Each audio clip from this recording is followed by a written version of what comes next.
2019 അതിമനോഹരമായൊരു Macedonian സിനിമയാണ് honey land.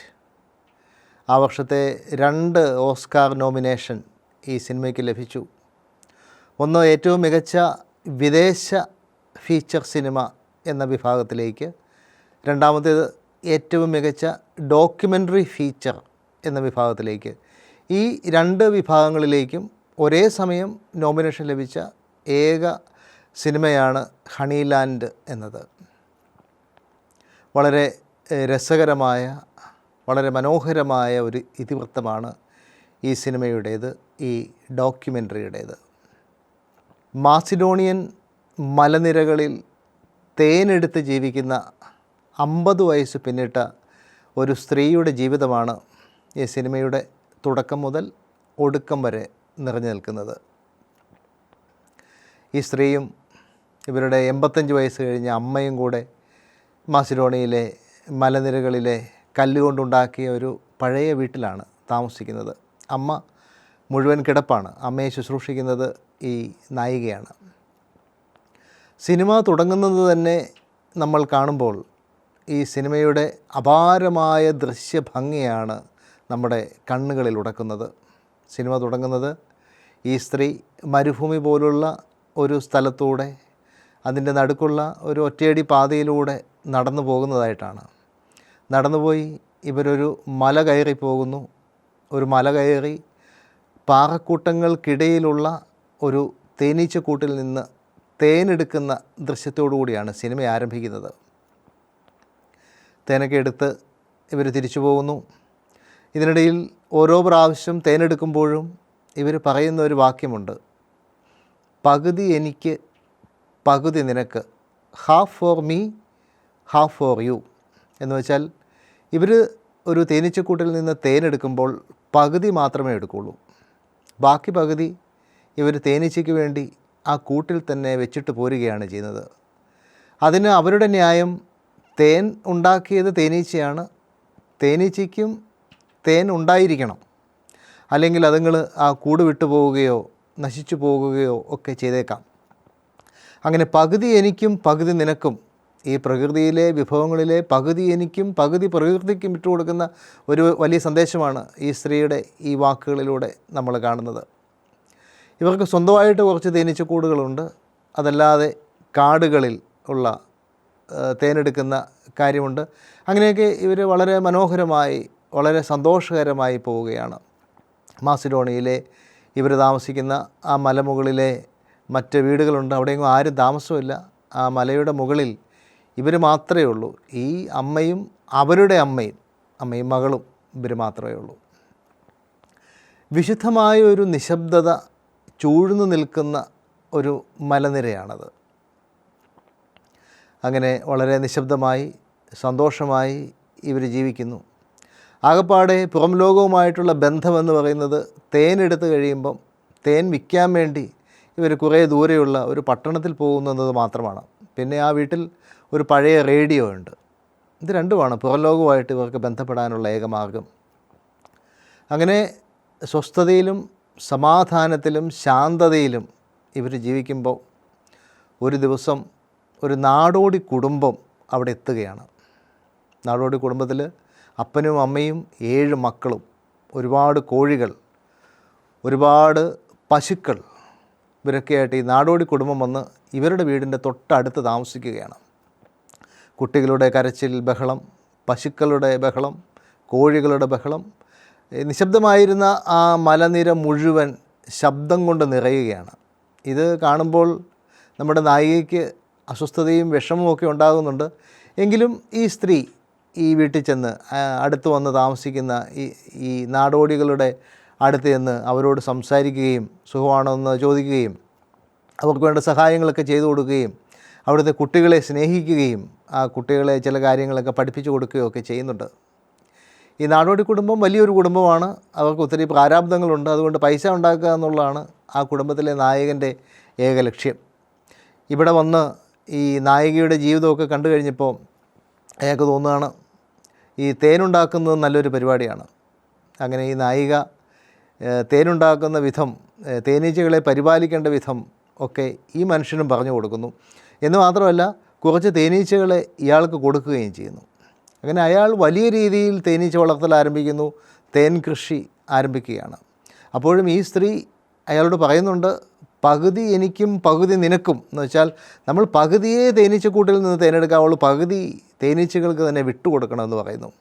പക്ഷെ മുന്നോട്ട് പോകുമ്പോൾ ഇയാൾ ഈ നിയമങ്ങളൊന്നും, ധാർമ്മിക നിയമങ്ങളൊന്നും ഇയാൾ പാലിക്കുന്നില്ല.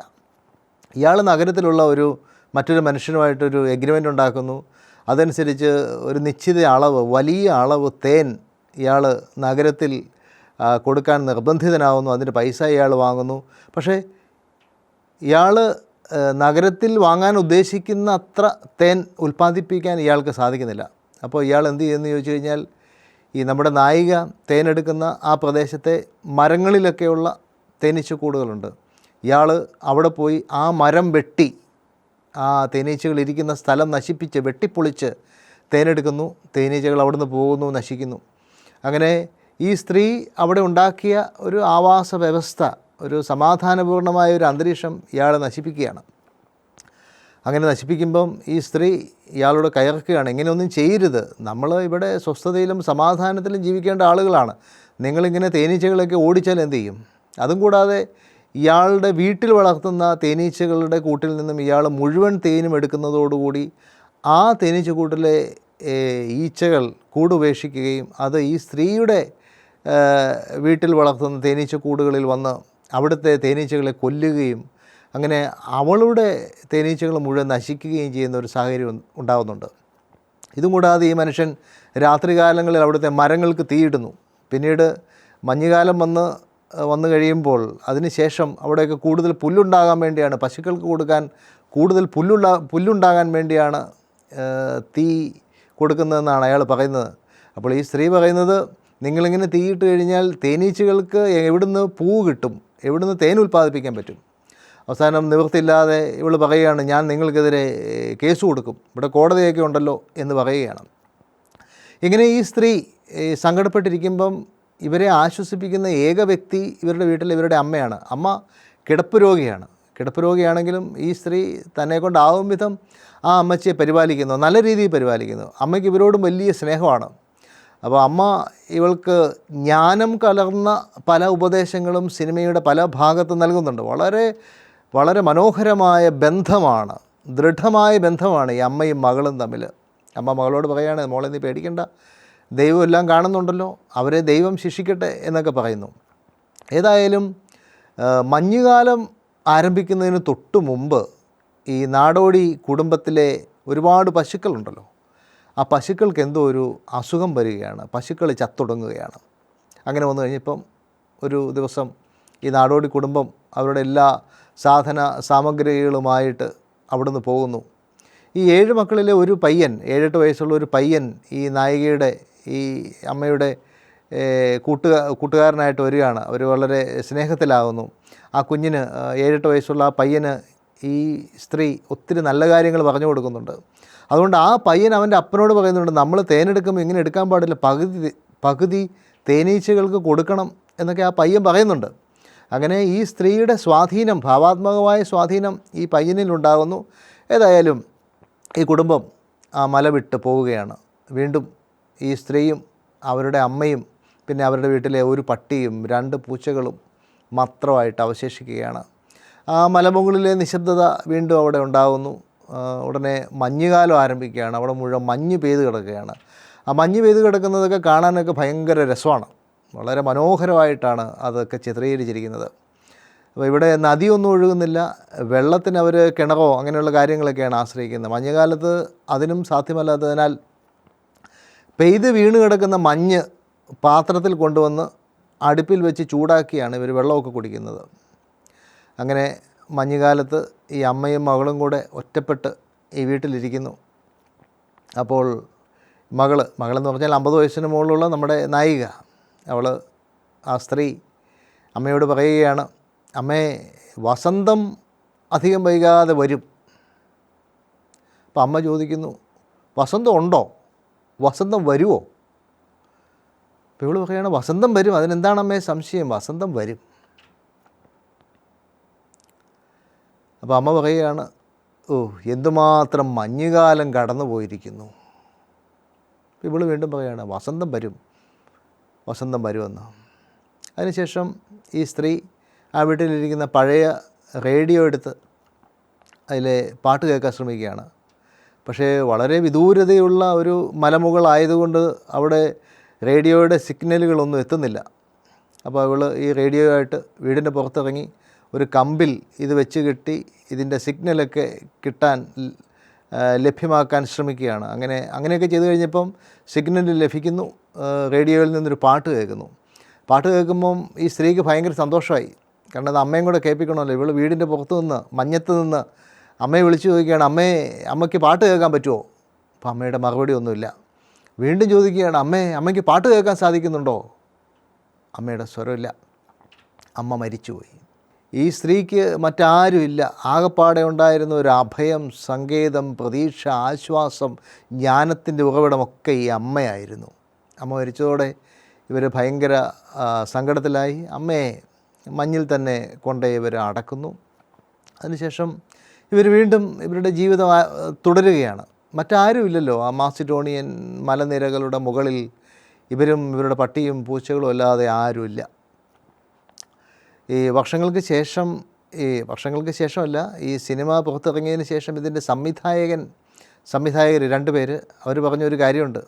ഈ സിനിമ ഷൂട്ട് ചെയ്തപ്പം ഇതിലെ മാസിഡോണിയൻ മലനിരകളിലെ ആളുകളുടെ ഇടയിലുണ്ടായിരുന്ന വിശ്വാസവും ഒക്കെ ഈ സിനിമയിൽ പകർത്താൻ അവർ ശ്രമിച്ചു. അതുകൊണ്ടാണ് ഈ സ്ത്രീ കല്യാണം കഴിക്കാതെ അവരുടെ അമ്മയെ നോക്കുന്നത്. ആ പ്രദേശത്തെ ആളുകളുടെ ഇടയിലുള്ള ഒരു വിശ്വാസം, ഒരു ശൈലി എന്തെന്ന് വെച്ച് കഴിഞ്ഞാൽ ഇളയ പെൺമക്കളാണ് മാതാപിതാക്കളെ നോക്കേണ്ടത്. ഈ ഇളയ പെൺമക്കൾക്ക് കല്യാണം കഴിക്കാൻ സാധിക്കുകയില്ല. മാതാപിതാക്കൾ ഉള്ളിടത്തോളം കാലം അവരെ നോക്കണം. അത് ഇളയ പെൺകുട്ടിയുടെ ഉത്തരവാദിത്വമാണ്. അതിനനുസരിച്ചാണ് നമ്മുടെ നായിക 50-55 വയസ്സായിട്ടും കല്യാണം കഴിക്കാതെ അമ്മയെ ഏറ്റവും മനോഹരമായി, ഏറ്റവും സൂക്ഷ്മമായി ഇവൾ അമ്മയെ ശുശ്രൂഷിക്കുന്നത്. അങ്ങനെ അമ്മയും കൂടെ മരിച്ചു കഴിഞ്ഞപ്പം ആദ്യം നാടോടികൾ പോയി. അങ്ങനെ അവിടെ ഒരു ഒറ്റപ്പെടലുണ്ടായി. അമ്മ മരിച്ചു. അതോടെ ഒറ്റപ്പെടൽ അതിൻ്റെ പൂർണ്ണതയിലെത്തുകയാണ്. അങ്ങനെ ഒരു ദിവസം ഈ സ്ത്രീയും അവരുടെ പട്ടിയും കൂടെ മഞ്ഞത്തൂടെ ഇങ്ങനെ നടന്നു പോവുകയാണ്. മഞ്ഞത്തൂടെ ഇങ്ങനെ ഒരു സമതലത്തിൽ കൂടെ ഇങ്ങനെ നടന്നു പോകുന്നു. ഒരു മലനിരകളിലേക്ക് ഇവർ കയറുന്നു. മലനിരയിലേക്ക് കയറി അവിടെയുള്ള ഒരു പാറയുടെ ഉള്ളിലുള്ള പാറക്കൂട്ടങ്ങൾക്കിടയിലുള്ള തേൻ ഈ സ്ത്രീ വീണ്ടും എടുക്കുകയാണ്. തേനെടുത്തിട്ട് കുറച്ച് തേൻ ഇവർ കുടിക്കുന്നു.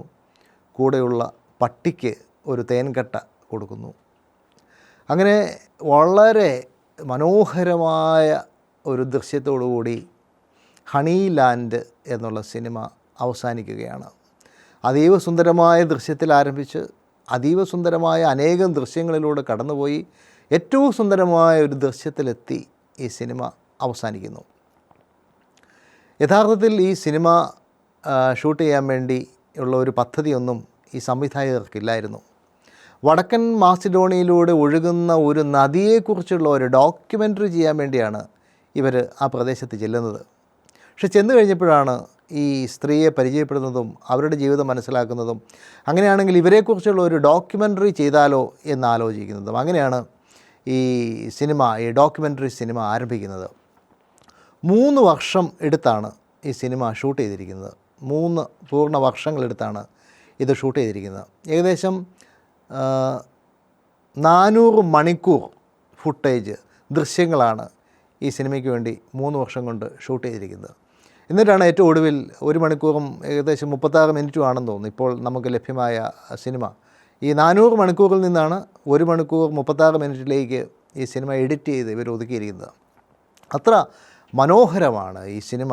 ഒരു ഡോക്യുമെൻ്ററിയാണ്. ഈ സ്ത്രീയുടെ ജീവിതത്തിൽ സംഭവിച്ച കാര്യങ്ങളാണ് ഇത്. എന്ന് മാത്രമല്ല, ഈ സ്ത്രീ യഥാർത്ഥത്തിൽ ഒരു സിനിമ നടിയൊന്നുമല്ല. അവരവിടെ ജീവിക്കുന്ന, അവിടെ മാസിഡോണിയയിലെ മലനിരകളിൽ പ്രാചീനമായ സങ്കേതങ്ങൾ ഉപയോഗിച്ച് തേനെടുത്ത് ജീവിക്കുന്ന ഒരു സ്ത്രീയാണിവർ. അപ്പോൾ അവരെ കാണുന്നു, അവരെ കേന്ദ്ര കഥാപാത്രമാക്കി ഒരു ഡോക്യുമെൻ്ററി ചെയ്യുന്നു. ഡോക്യുമെൻ്ററി ചെയ്ത് അവസാനമാകുമ്പോൾ അതൊരു ഫീച്ചർ സിനിമയുടെ ലെവലിലേക്ക് മാറുന്നു. അതാണ് ഈ സിനിമ. ഈ സിനിമ നമ്മുടെ മുമ്പിൽ ഉയർത്തുന്ന ഒത്തിരി ചോദ്യങ്ങളുണ്ട്, നമ്മുടെ മുമ്പിൽ വയ്ക്കുന്ന ഒത്തിരി ലക്ഷ്യങ്ങളുണ്ട്, നമ്മളെ പഠിപ്പിക്കുന്ന അനവധി പാഠങ്ങളുണ്ട്. നമ്മൾ പ്രകൃതിയെ സ്നേഹിക്കണം. പ്രകൃതിയിലെ എല്ലാം വെട്ടിപ്പിടിച്ചെടുക്കാനും കവർന്നെടുക്കാനുമുള്ള മനുഷ്യൻ്റെ ശ്രമങ്ങളോട് പരിപൂർണമായിട്ട് നോ പറയുക എന്നുള്ളൊരു സന്ദേശം ഈ സിനിമ വളരെ ശക്തമായിട്ട് നമ്മുടെ മുമ്പിൽ വയ്ക്കുന്നുണ്ട്. അത് ആ സ്ത്രീയുടെ വാക്കുകളിൽ തന്നെ നമുക്ക് അറിയാൻ സാധിക്കുന്നല്ലോ. അവളുടെ വാക്കുകൾ half for me half for you, പകുതി എനിക്ക് പകുതി നിനക്ക്. വീണ്ടും മനുഷ്യൻ കവർന്നെടുക്കുന്ന പ്രകൃതിയുടെ വിഭവങ്ങളെക്കുറിച്ച് ആ നാടോടികളുടെ ജീവിതം കാണുമ്പോൾ നമ്മുടെ മനസ്സിലേക്ക് അത്തരം ചിന്തകളൊക്കെ കടന്നു വരുന്നു. വീണ്ടും പ്രകൃതിയും മനുഷ്യനും തമ്മിലുള്ള ബന്ധം, മനുഷ്യനും തമ്മിലുള്ള ബന്ധമൊക്കെ ഈ സിനിമയുടെ വിഷയങ്ങളായിട്ട് വരുന്നുണ്ട്. ആ സ്ത്രീയും പ്രകൃതിയും തമ്മിലുള്ള ബന്ധം, ആ സ്ത്രീയും തേനീച്ചകളും തമ്മിലുള്ള ബന്ധം. തേനീച്ചകളൊന്നും ഈ സ്ത്രീയെ അധികം ഉപദ്രവിക്കുന്നില്ല, കുത്തുന്നൊന്നുമില്ല. കാരണം ഇവർ അവരോട് സ്നേഹത്തോടു കൂടിയാണ് പെരുമാറുന്നത്. ഈ സ്ത്രീയും അമ്മയും തമ്മിലുള്ള ബന്ധം, അങ്ങനെ ബന്ധങ്ങളുടെ പവിത്രത, മനോഹാരിത വ്യക്തമാക്കുന്ന അതിമനോഹരമായൊരു സിനിമയാണ് ഹണി ലാൻഡ് എന്നുള്ള സിനിമ. ഒരുപക്ഷേ ഈ സിനിമ നമ്മളൊക്കെ കണ്ടു കഴിയുമ്പോൾ നമ്മുടെ മനസ്സിൽ വരും, ഇത്ര മനോഹരമായൊരു സിനിമ ഇതുവരെയുള്ള ജീവിതത്തിൽ ഞാൻ കണ്ടിട്ടില്ലല്ലോ എന്ന്. അത്ര സുന്ദരമായ സിനിമയാണ് ഇത്.